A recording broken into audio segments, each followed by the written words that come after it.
mouse con poca carga y se demora en moverse. Tengo que cargarlo. Ok, 1960. Dice 1960.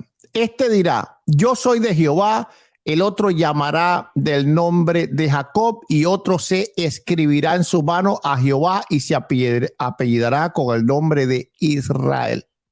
Pero en las versiones más actualizadas, por ejemplo, como la versión del lenguaje actual, TLA, y algunas versiones dicen literalmente tatuaje.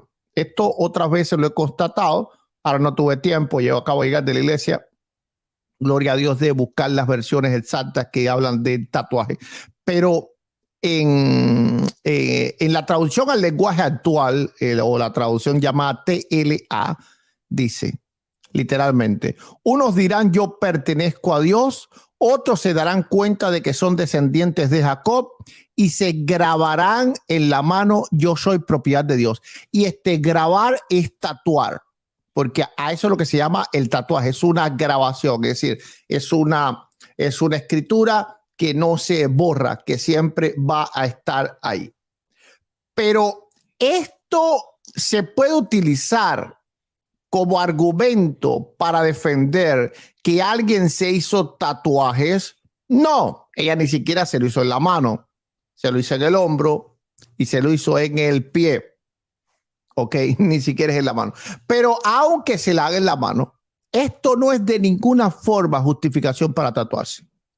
Porque si vamos al contexto histórico-gramatical de este texto, hay que comprender que en la antigüedad, en el tiempo de Isaías específicamente, y antes y también después, se marcaban a los esclavos o a las personas que eran propiedad de alguien en la mano o en la frente. Cuando en el libro del Apocalipsis, ahí en el capítulo 13, habla de la marca de la bestia, que dice que la tendrán en la mano o en la frente, algunos piensan que es literalmente que se pondrán algo así como un microchip en la mano o un microchip en la frente, pero de ninguna forma. Otro día hago un video sobre la marca de la bestia. Esa marca de la bestia en la frente y la mano significa propiedad. ¿Por qué? Porque cuando los esclavos eran vendidos, los tenían en una fila y le tomaban la mano a ver entonces si eran propiedad de alguien, si había sido propiedad de alguien, pudieron haber escapado de sus dueños y haber litigios por él, o si eran esclavos que no eran todavía propiedad de alguien, entonces podían ser comprados. En caso de que habían sido propiedad de alguien, comprobaba si alguien los había vendido legalmente o simplemente ellos habían huido de sus amos. Y en la frente, porque era muy fácil distinguir la señal. Es decir, cuando iba alguien caminando por la calle, entonces se sabía que era un esclavo. Se sabía que era un esclavo. Y en la mano más bien era algo más del propietario. Vamos a decir que la frente era algo como yo soy esclavo y en la mano yo soy esclavo de fulano. Entonces, lo que quiere decir Isaías capítulo 44, verso 5, que en aquellos días unos dirán, yo pertenezco a Dios, es decir, yo soy de Dios. Otros se darán cuenta que son descendientes de Jacob. Otros, ¿verdad? Pues se les será revelado que también son hijos de Dios. Y otros se grabarán en la mano, yo soy propiedad de Dios. Es decir, que les harán saber a todos, no en base a un tatuaje, les harán saber a todos que ellos son de Dios. Literalmente nosotros estamos tatuados porque la escritura dice que fuimos sellados por el Espíritu Santo para el día de la redención. Y hay que entender que el sello lo malentienden los calvinistas. Los calvinistas entienden el sello como algo que es sellado y no se puede abrir, como cuando alguien sella muy bien un recipiente o algo, nadie lo puede abrir. O como cuando sellaron la tumba de Cristo para que nadie la pudiese abrir. No, el sello del cual habla la Biblia es un sello de propiedad.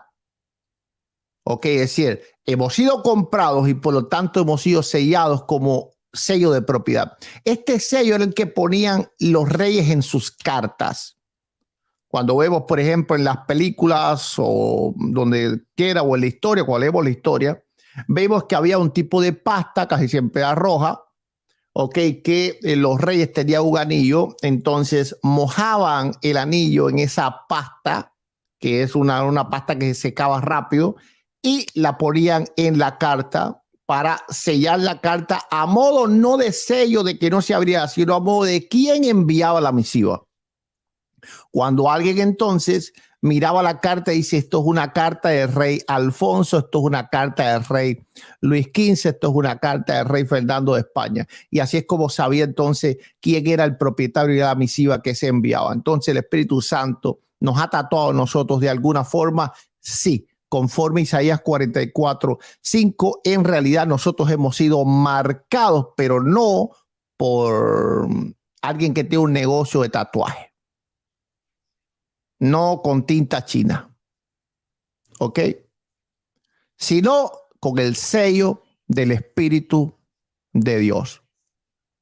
Ahora, no voy a justificar a Joyce Meyer de ninguna forma, pero hay que entender que conforme caminan los años en los predicadores, esto yo lo he observado, muchos predicadores cuando llegan, le pasó a Billy Graham,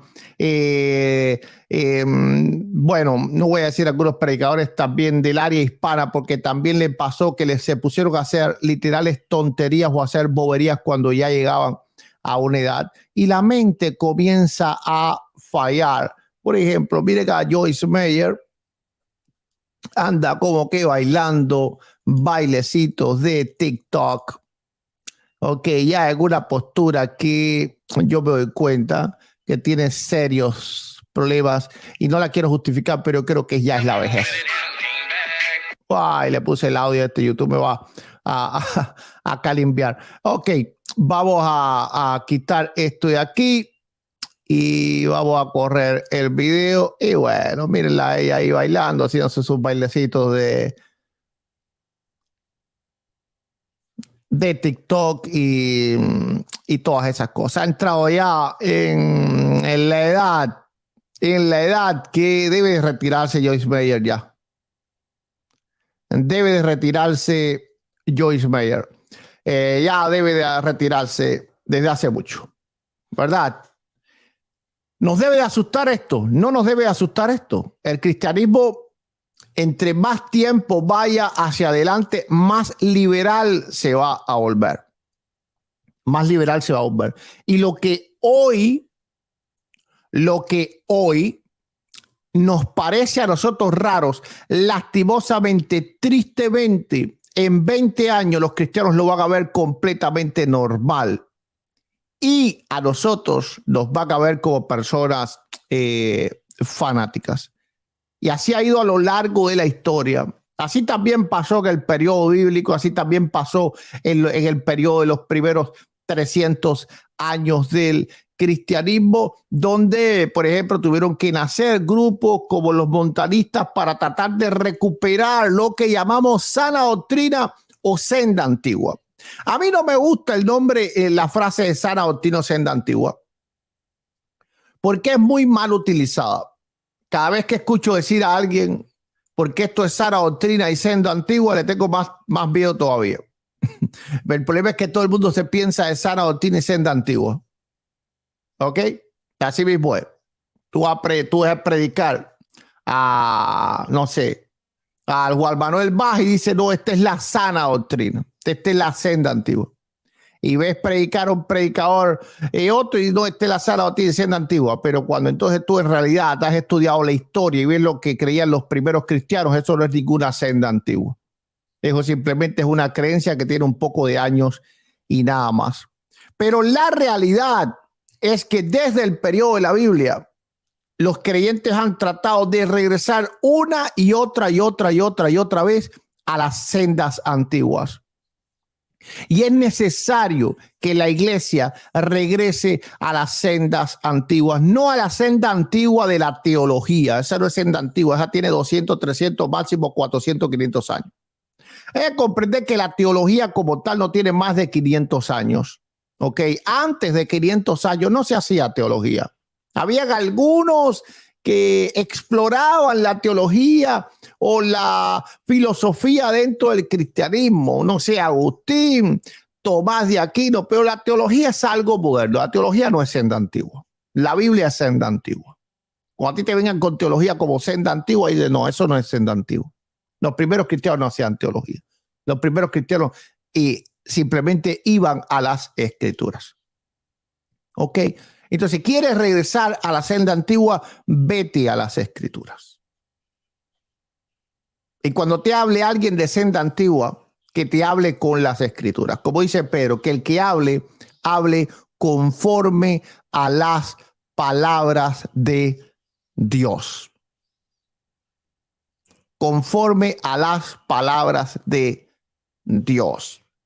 Isaías de alguna forma está profetizando que los cristianos se iban a tatuar. Esos son patrañas, puras patrañas. Isaías jamás de los jamases profetizó eso en ningún momento.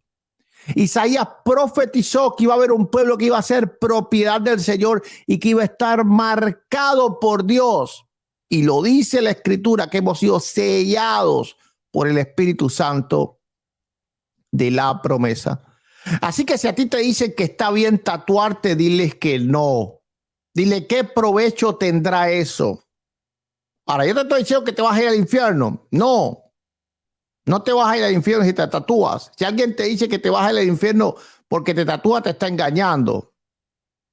Ok, la misericordia de Dios vence al juicio.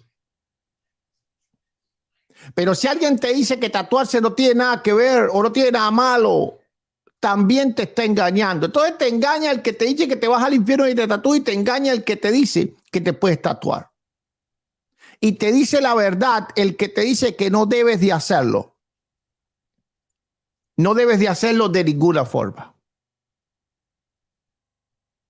Usted no necesita un tatuaje. Un tatuaje siempre es un símbolo sensual. No me interesa si lo que te tatúas es Jesucristo.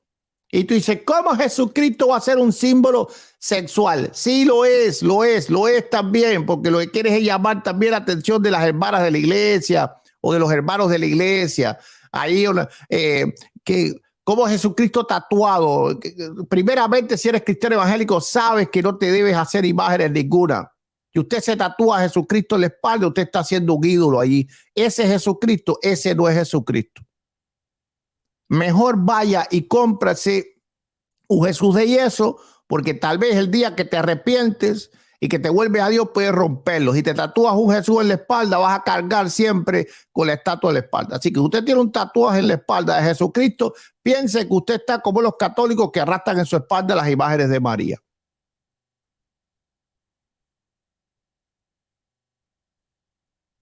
¿Ok? Entonces no hay justificación para eso. Pero lo hiciste, eso no te va a llevar al infierno. No te va a llevar al infierno de ninguna forma. Si estás tatuado, no te preocupes. Si alguien te dice que te va al infierno por eso, te está mintiendo. Ese que te dice eso tiene más pecado que el tatuaje que tú te hiciste. Porque en el cristianismo, entre más supuestamente apegado a la santidad de su mensaje, es alguien que te es más preocupante todavía. Cuando se vaya al extremismo. No, aquí hay que ir a la Biblia, sin extremismo y sin liberalismo. Sabemos que somos pecadores, así que vamos a fallar. Unos van a fallar de una forma, unos tal vez adulteraron, otros se pusieron un tatuaje, otros mintieron, otros robaron, no sé, otros perdieron temporalmente la fe, pero igualmente Dios tiene misericordia de todos. Ahora, ni adulterar, ni tatuarse, ni mentir, ni robar está bien hecho. Ok, entonces aquí es donde el cristiano debe tener la diferencia cuando le están dando un mensaje, saber cuándo es verdadero, cuándo no es verdadero.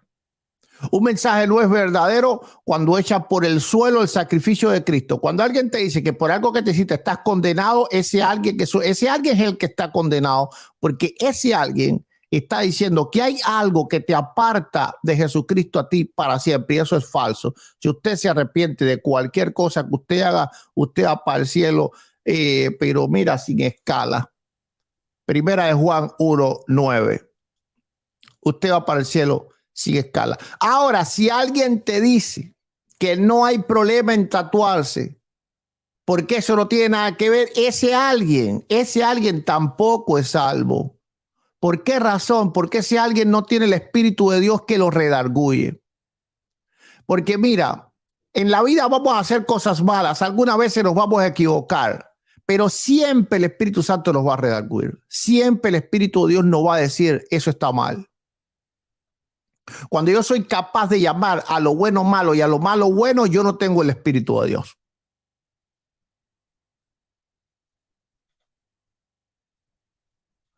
Yo no tengo el Espíritu de Dios. ¿Sabe qué dice Leonardo Rey? Entonces le estás añadiendo la Biblia, Jorge. Ah, bueno, creo que está hablando con otro. Ok. Yo no tengo el Espíritu de Dios. Cuando alguien puede llamar a lo malo bueno y bueno malo, eso es porque no hay alguien que lo redarguye. Yo puedo cometer malas acciones. Yo puedo cometer pecado. Yo sí puedo cometer pecado, pero yo sé que lo que estoy haciendo está mal. ¿Sabe por qué lo sé? Porque hay alguien dentro de mí que me redarguye y me dice, eso no lo hagas, eso está mal. Pero cuando yo de pronto así digo, así, mira, espérate, me voy a meter un tatuaje ahora mismo, vámonos ahora mismo, ¿qué te parece? Vamos a hacer aquí, vamos a reunirnos todos ahí en un comercio de tatú y vamos a ponernos todos ahí una imagen de Cristo con un crucifijo así en la espalda, y no hay nada que me redarguya, no hay nada que me diga que eso está mal, no hay nada contra lo que yo esté combatiendo, entonces yo no soy salvo. Yo no soy salvo. Todo lo que tú hagas malo en la vida, tú vas a tener que combatir contra alguien, y ese alguien va a ser Dios, porque Dios se va a oponer a cualquier acción mala que tú hagas.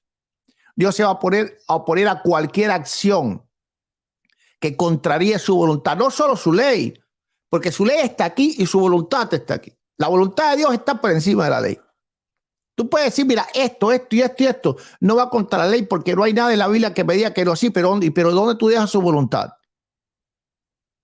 ¿Dónde está lo que Él quiere también? Tú te olvidas de lo que Él quiere, te olvidas de lo que le es agradable. No. La Escritura dice, no contristéis al Espíritu Santo, con el cual fuiste sellado.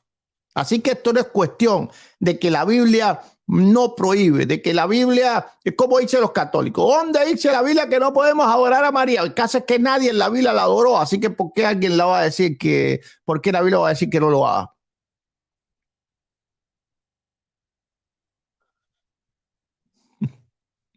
Dice Mozilla Fire, ¿está defendiendo los tatuajes? No, si defendía los tatuajes para que te lo pongas tú, ¿cómo voy a defender yo los tatuajes? Ok, entonces, que a ti cuando un predicador, un pastor, un evangelista, un cristiano puede ir y hacer algo que está mal, y peor aún predicar que no hay problema en hacerlo, esa persona está muerta. Esa persona está muerta. Ahora, todo cristiano puede caer en el mal, pero siempre va a saber que está mal hecho. ¿Por qué va a saber que está mal hecho? Porque el Espíritu Santo nos redarguye y pelea por nosotros. La Escritura dice que nos anhela celosamente. Entonces ahí es donde tú puedes discernir qué está bien y qué está mal. Lastimosamente, la Biblia no tiene 20 millones de páginas donde está listado absolutamente todo lo que podemos o no podemos hacer en la vida. La Biblia no te va a decir todo lo que vamos a poder hacer o no vamos a poder hacer en la vida. La Biblia te trae en rasgo general, ¿verdad? Para que tú tengas una visión general de lo que es agradable para Dios. Y no es agradable para Dios que marques tu cuerpo porque lo dice la Escritura. Ahora, está en la Biblia, no fumes marihuana, eso no está en la Biblia. Una vez le estaba predicando a un matrimonio que los dos fumaban marihuana, ¿verdad? Pero me visitaban, por supuesto, no me visitaron en marihuana. Ok, pero me visitaban.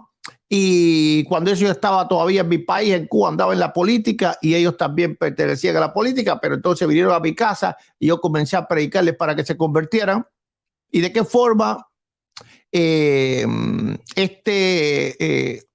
Pues el hombre defendió, la mujer no decía nada. Ahora, ¿de qué forma el hombre defendió la marihuana? Bueno, que la marihuana fue creada por Dios y que la escritura dice que todo lo que Dios hizo es bueno. Y como todo lo que Dios hizo es bueno, entonces se puede hacer. No, no, no. La Biblia también trae un sentido común. La escritura dice, ay del que llama lo bueno malo y malo bueno. Ay del que llama lo malo bueno y a lo bueno malo.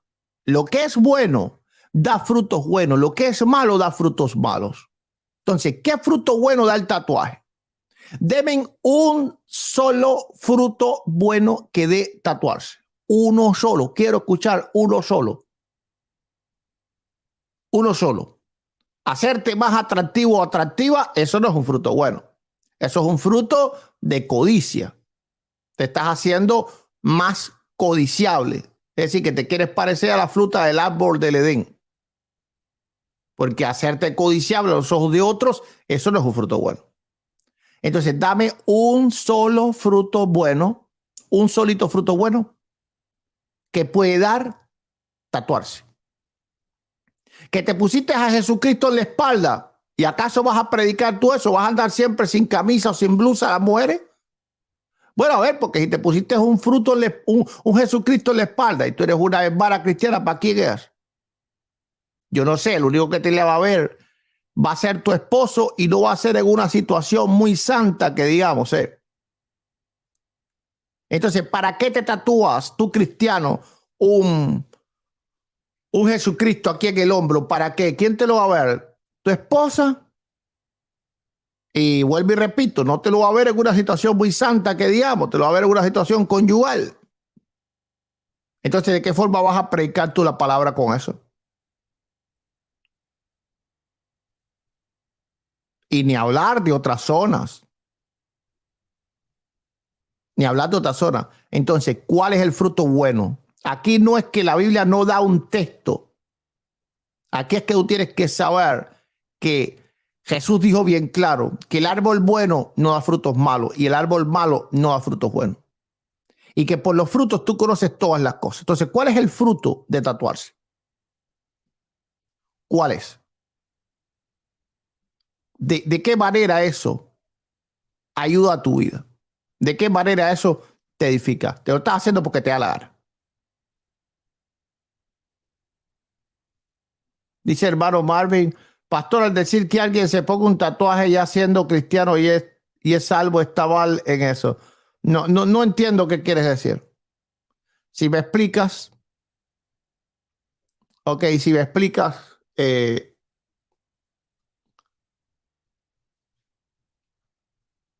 si me explicas te entiendo, pero no te entiendo lo que quieres decir. Entonces, ¿un cristiano puede tatuarse? La respuesta es no.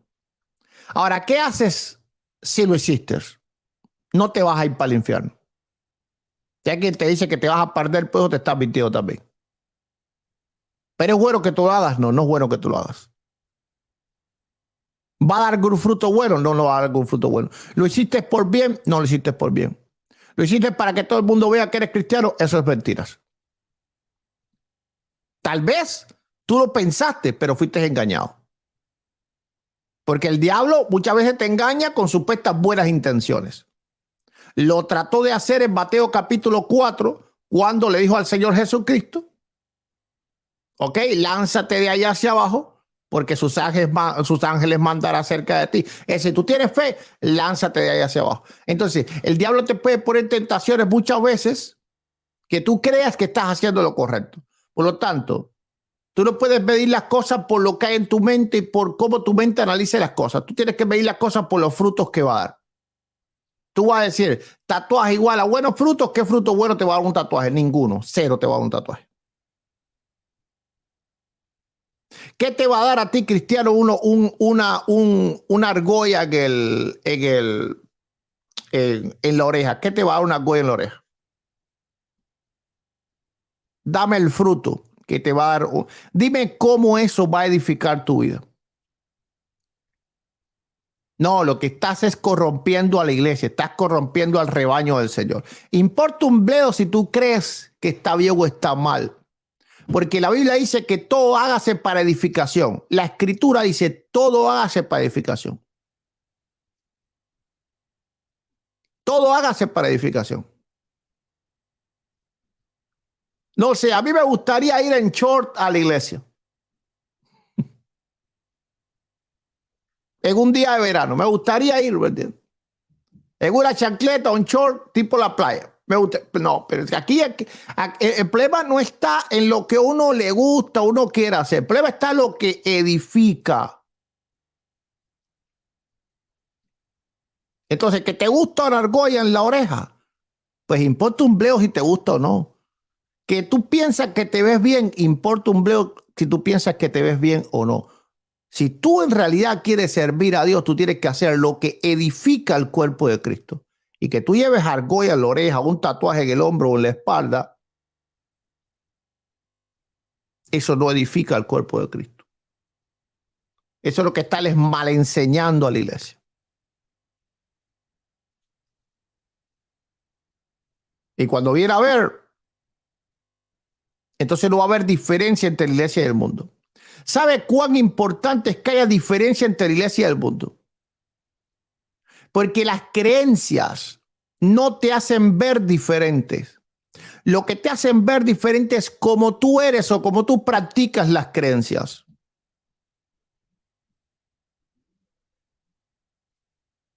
Yo he hablado, le he predicado a personas en el bajo mundo, que tienen exactamente la misma fe mía.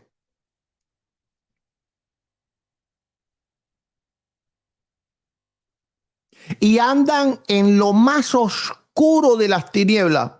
Pero ellos tienen la misma fe mía. Es decir, en el sentido de que ellos sí creen que Jesucristo es el Hijo de Dios, creen que es el Mesías, pero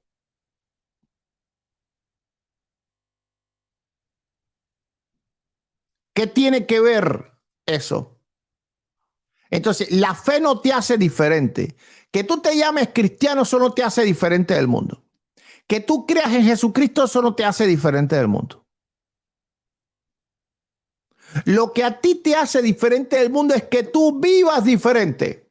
Por eso Santiago dice que la fe sin obra está muerta. Y ahí Martín Lutero quería quitar el libro de la Biblia. Martín Lutero tuvo muchas cosas buenas, pero tuvo algunas completamente horribles. Porque es importante cómo tú te ves. Es importante cómo tú te conduces. Es importante cómo tú vives. Es importante cómo tú hablas. Es importante lo que tú haces. Porque eso es lo que te hace diferente del mundo.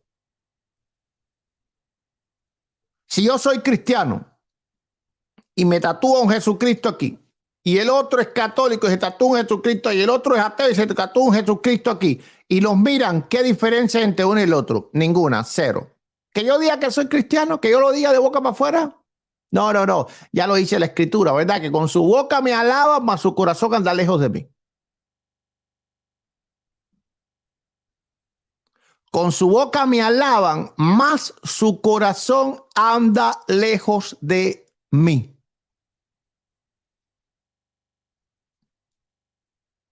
Entonces, a ti te debe complacer verte diferente, caramba.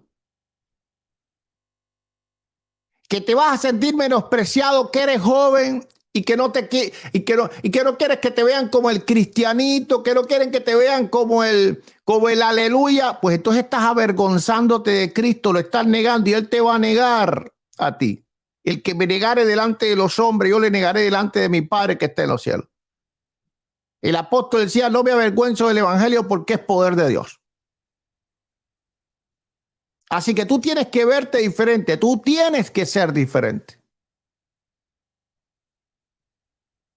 Cuando todos somos iguales no hay por qué convertirse. ¿Tú sabes por qué la gente se convierte? Porque quiere cambiar de vida. Y si tu vida es igual que la de él, ¿por qué rayo va a convertirse a lo que tú crees?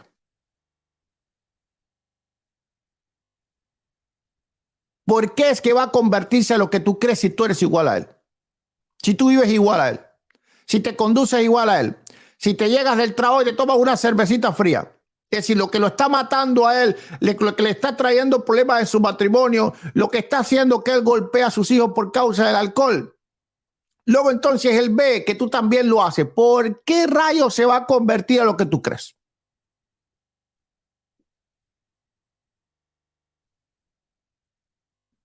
Y si él anda enviciado con hierbas y ve que tú siendo cristiano te fumas, porque créeme, hay cristianos que lo hacen, ¿eh?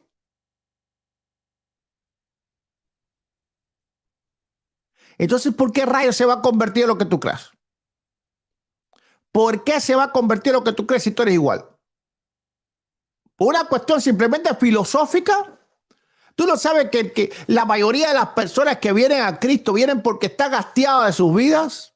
Está gasteado de tener tatuajes, está gasteado de tener argolla, está gasteado de tomar cerveza, está gasteado de vivir borracho, está gasteado de drogarse, está gasteado de andar oyendo música perversa, está gasteado de todas esas cosas.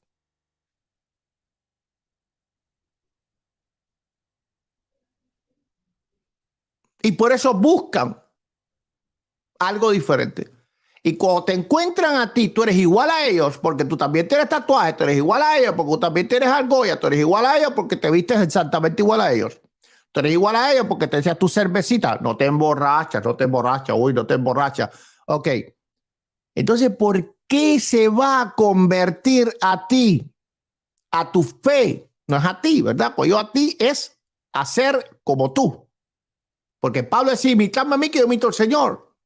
Así que quien nos ve a nosotros, nos imita a nosotros para así imitar a Dios.